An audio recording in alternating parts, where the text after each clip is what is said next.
ఒక పక్క సీసీటీవీ డేగ కళ్ళు, మరోపక్క గంటల టార్గెట్ పెట్టుకొని నిందితుల్ని పట్టుకోవాలన్న పోలీసుల పోటీ వెరిసి ఇప్పుడున్న పరిస్థితుల్లో ఒక దొంగ తప్పించుకోవడం అంత తేలిక కాదు. ఇలాంటి సిచ్యువేషన్లో సంకెళ్లతో సహా పోలీసుల కళ్ళు కప్పి పరారైన ఒక గజ దొంగ ఇంతవరకు దొరకలేదంటే పరిస్థితి ఏంటో ఊహించుకోవచ్చు. గజ దొంగ Battula Prabhakar situation same to same, ఇంచుమించు అలాంటిదే. ఇప్పటికీ బత్తుల ప్రభాకర్ తప్పించుకెళ్లి 150 రోజులు. గత ఏడాది సెప్టెంబర్ 22న పోలీసు ఎస్కాట్ కళ్ళు కప్పి పరారైన ప్రభాకర్ ఇప్పటికీ దొరకలేదు. అప్పటికీ పోలీసులు అతని ఆచూకీ పట్టించిన వారికి 50,000 నజరానా ప్రకటించారు. అయినా సరే ఇంతవరకు ఈ గజ దొంగ అడ్రస్ దొరకడం లేదు.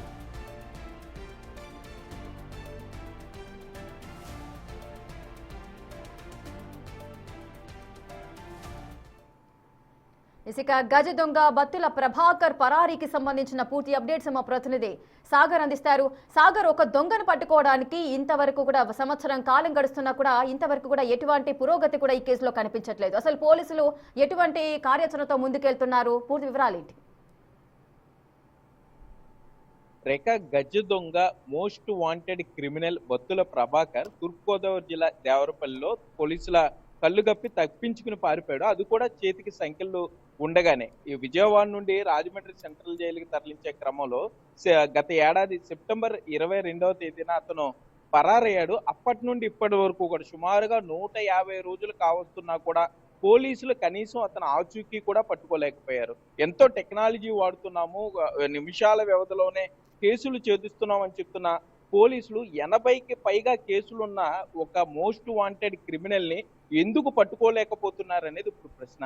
అతను పారిపోవడంలోనే నిర్లక్ష్యంగా ఉన్న పోలీసులు అతను పట్టుకోవడంలో కూడా ఎందుకు అంత సమర్థతను ప్రదర్శించలేకపోతున్నారనేది ఇప్పుడు అందరూ అడుగుతున్న ప్రశ్న. ఎందుకంటే 150 రోజులు అంటే మామూలు విషయం కాదు. ఇప్పటికే రాజమండ్రి సెంట్రల్ జైల్లో అతను తోటి ఖైదీలు ఎవరైతే ఉన్నారో బత్తుల ప్రభాకర్తో సహవాసం చేసిన వాళ్ళు వారందరినీ కూడా పోలీసులు ఎంక్వైరీ చేశారు.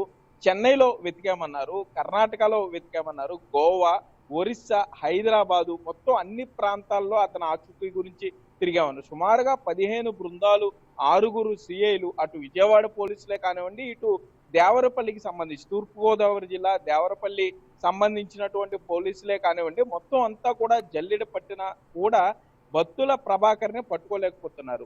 పోలీసులు కళ్ళుగప్పి తప్పించుకున్న తర్వాత బత్తుల ప్రభాకర్ మరొక 3 దొంగతనాలు చేశాడంటూ కూడా పుకార్లు వచ్చాయి. చెన్నైలో ఒక ఇంజనీరింగ్ కళాశాలలో చేశాడన్నారు, మరోపక్క ఒడిశాలో కూడా చేశాడంటూ పుకార్లు వచ్చినా వాటిలో వాస్తవాలు ఏంటి అనేది కూడా పోలీసులు మీడియాకి చెప్పట్లేదు. అప్పట్లో బత్తుల ప్రభాకర్ ని ఎస్కాట్ గా తీసుకువెళ్తున్నటువంటి 2 కానిస్టేబుల్ను మాత్రం సస్పెండ్ చేసి చేతులు దులుపుకున్న పోలీసులు ఆ తర్వాత ప్రభాకర్ ను పట్టుకోవటంలో ఎటువంటి ప్రయత్నాలు చేస్తున్నారు, లేకపోతే ప్రభాకర్ ఆచూకీ ఎక్కడ ఉంది, అతని సంబంధించినటువంటి అప్డేట్స్ ఏంటి అనేది కూడా మీడియాకి ఇవ్వడంలో పూర్తిగా విఫలమయ్యారనే చెప్పుకోవచ్చు. ఎందుకంటే అతను మోస్ట్ వాంటెడ్ క్రిమినల్ గా ఉన్నాడు. అతను పోలీసుల మీద దాడి చేసినటువంటి వ్యక్తి. హైదరాబాద్ లో పోలీసులు ప్రభాకర్ ను పట్టుకోవడానికి వెళ్ళినప్పుడు ఆ పోలీసుల మీదే గన్తో దాడి చేసినటువంటి మోస్ట్ వాంటెడ్ క్రిమినల్ సమాజంలో స్వేచ్ఛగా తిరుగుతున్నాడంటే ప్రజలు ఎంత భయభ్రాంతులకు గురవ్వాల్సిన విషయం ఒకసారి ఆలోచించాలి. అటువంటి ప్రభాకర్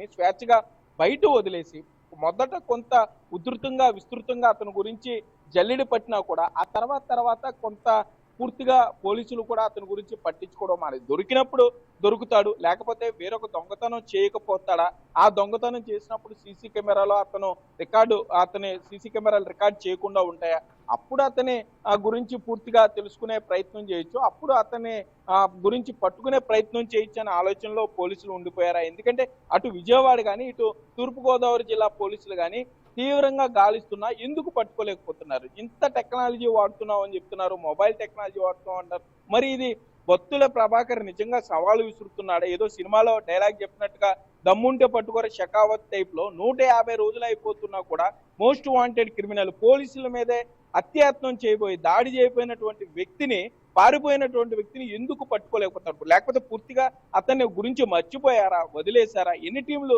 అతని గురించి తిరుగుతున్నాయి, వెళ్ళిన టీంలు ఏం చేసి ఎంత అప్డేట్, వారు ఎంత సమాచారాన్ని సేకరించారు అనేది మీడియా కూడా తెలియజేయలేదు. అత్యంత రహస్యంగా ఉంచుతూ వచ్చారు.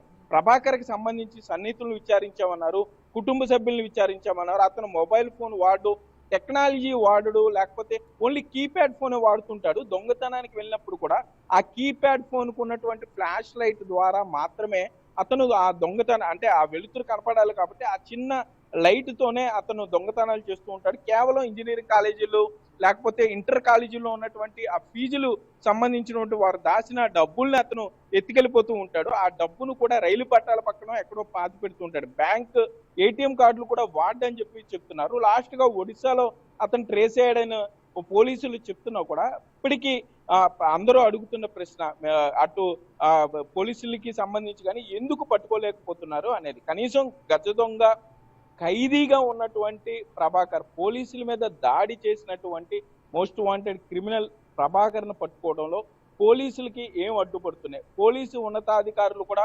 పూర్తిగా అసలు ఒక గజ దొంగ పారిపోయాడు, పోలీసుల మీద దాడి చేసిన వ్యక్తి ఈ రాష్ట్రంలో ఉన్నాడా లేకపోతే పక్క రాష్ట్రాలకు వెళ్ళిపోయాడా, ఏమైపోయాడు, అతన్ని పట్టుకోవడంలో ఎందుకు నిర్లక్ష్యంగా ఉన్నారంటూ సమాధానం చెప్పాలంటూ కూడా ఇక్కడ ప్రశ్నలు అయితే వస్తున్నాయి Rekha. Right, thank you Sagar, thanks for the live details.